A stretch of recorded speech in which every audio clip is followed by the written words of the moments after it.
17 देखिए, कह रहा सिद्ध कीजिए कि एक आर त्रिज्या के गोले के अंतर्गत अधिकतम आयतन वाले बेलन की ऊंचाई 2r/√3 है और अधिकतम आयतन भी हमें ज्ञात करना है।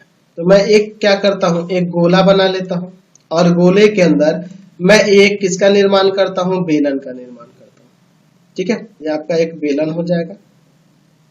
ठीक है, थोड़ा सा लंबा कर यहाँ से ऐसे, ये आपका बेलन हो जाएगा। ठीक है, चलिए क्वेश्चन को थोड़ा सा समझना है, बहुत ही इंटरेस्टिंग क्वेश्चन है। एक क्वेश्चन अभी शंकु वाला था ना, उसी टाइप का यह भी है। हो गया, ये देख रहे हैं ना, फिगर से आपको समझ में आ रहा होगा, समझ गए ना। ये आपका गोला है, इसके अंदर ये आपका एक बेलन आ गया, यहाँ पे ये गोले का केंद्र हो गया और उसकी त्रिज्या हमारे पास दी हुई है।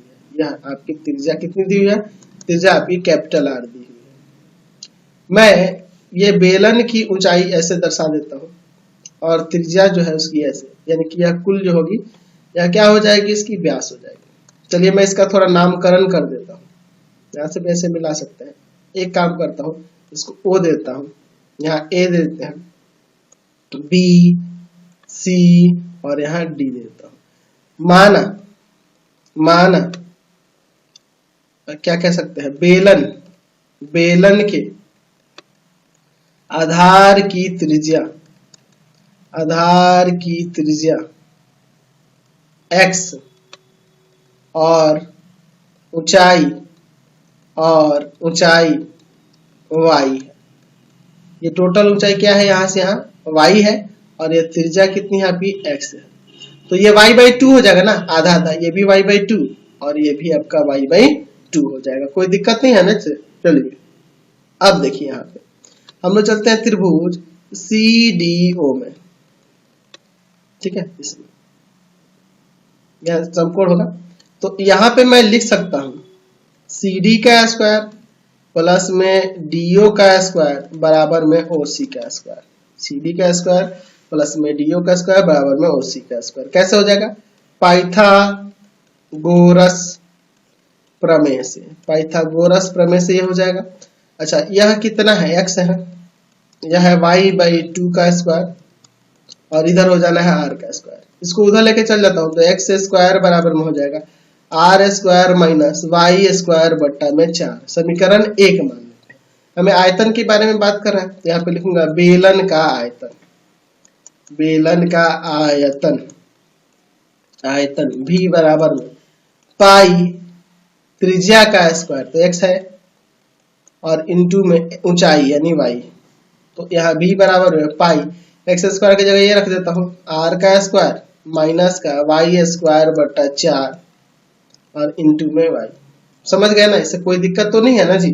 चलिए आगे सॉल्व करते हैं, इसमें इनटू कर देते हैं। v बराबर में पाई r स्क्वायर y और माइनस का y³ बट्टा में 4। चलिए अब इसे डिफरेंशिएट करते हैं with respect to y। dv बट्टा में dy, ऊंचाई के रेस्पेक्ट में डिफरेंशिएट करें, यहाँ पे अंदर r स्क्वायर हो जाएगा, y का 1 हो गया और यहाँ पे हो जाएगा 3y स्क्वायर बट्टा में 4। ठीक है, अब कोई दिक्कत नहीं है। अब इसके बाद लिखते हैं देयरफॉर dv बट्टा dy बराबर में 0 पाई ब्रैकेट में r square minus 3y square बट्टा 4 बराबर में 0। पाई उधर जाएगा भाग में ना, तो 0 हो जाएगा। r स्क्वायर माइनस का 3y स्क्वायर बट्टा में 4 बराबर 0। ये जाएगा इधर प्लस का 3y स्क्वायर और बट्टा में 4 बराबर में r स्क्वायर, ये जाके ऊपर गुणा करेगा, ये जाएगा भाग में, तो y स्क्वायर बराबर में 4r स्क्वायर और बट्टा में 3। ये हो जाएगा ना, समझ रहे हैं। स्क्वायर को उधर ले सकते हैं रूट में, तो धनात्मक है ऊंचाई वगैरह तो इसे प्लस माइनस में लिखने की जरूरत नहीं है। 2r बट्टा में √3, ऐसे में दोनों का रूट निकाल दिया ऊपर नीचे, तो ये आ जाएगा। प्लस माइनस लगाने की कोई जरूरत नहीं है क्योंकि ये धनात्मक ही हो। अब चूंकि हमारे पास dv बटा में dy आपका है पाई ब्रैकेट में r square minus 3y square बटा में 4। अब इसे अगेन डिफरेंशिएट करना होगा, again differentiating with respect to y, तो क्या हो जाएगा डी स्क्वायर भी बटा में dy स्क्वायर, यहाँ पाई ये तो कॉन्स्टेंट है 0 हो जाएगा, यहाँ माइनस का 6y बटा 4, यानी कि यहाँ आ जाएगा माइनस का 6 पाई y बटा 4। तो इसे मैं काट सकता था पहले भी, यहाँ भी काट सकता हूँ 2 3, माइनस का 3 पाई वाई बटा 2। हमें क्या करना है, इस पे देखना है ना जी, at y equal to 2r बटा रूट 3। देख लो अगर इसमें रखोगे तो डी स्क्वायर बी बटा में डी वाई स्क्वायर जो होगा निगेटिव हो जाएगा, यानी 0 से छोटा हो जाएगा। देख लो यह अगर रखेंगे तो निगेटिव आएगा ना, 0 से छोटा आएगा। अब रख के देख सकते हो, उसमें कोई बड़ी बात थोड़े है। तो यहाँ पे लिख सकते हैं कि y बराबर में 2r बटा रूट 3 पर बेलन का आयतन महत्तम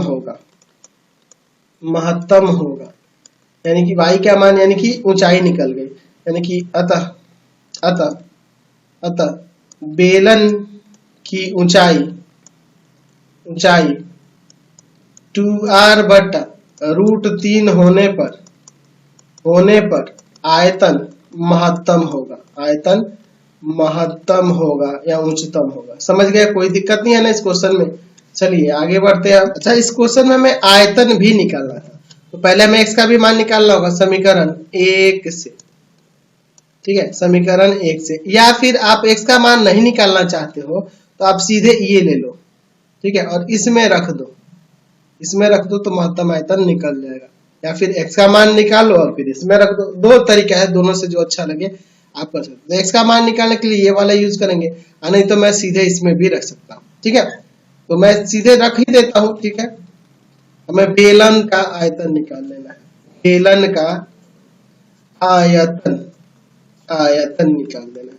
तो क्या होगा, क्या था बेलन का आयतन, यहाँ पे देखो ये जो फॉर्मूला हम लोग यहाँ लाए हैं ना, ये इसी का यूज करेंगे। Pi R square Y minus का वाई, या फिर ये भी यूज कर सकते हैं, pi R square minus Y square by 4 into Y, ठीक है। Pi R square Y square minus 4 into में वाई। यहाँ पे अब हम लोग वाई का मान रख दें, और वाई का मान हम लोग अभी ऊपर निकाले थे 2r बटा 3। चलिए पाई आर स्क्वायर माइनस का 1/4 लिख देता हूँ, और y के जगह पे रख देता हूँ 2r बटा रूट 3 का स्क्वायर, ठीक है। और बाहर है आपका यहाँ पे 2r बटा रूट 3। पाई अंदर है आर स्क्वायर माइनस 1/4, ऊपर क्या हो जाएगा, यहाँ पे स्क्वायर किए है ना, तो हो जाएगा 4r स्क्वायर और बटा में 3, बाहर है 2r बटा में रूट 3।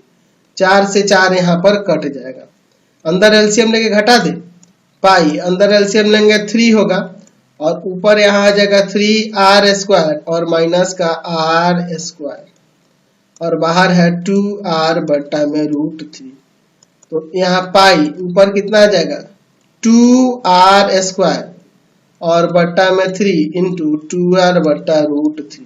तो यहाँ से क्या हो जाएगा, यहाँ पे आयतन 2 2 जा 4 पाई r क्यूब बटा में 3 रूट 3, ये आपका आयतन हो जाएगा। समझ गए। Question number 18।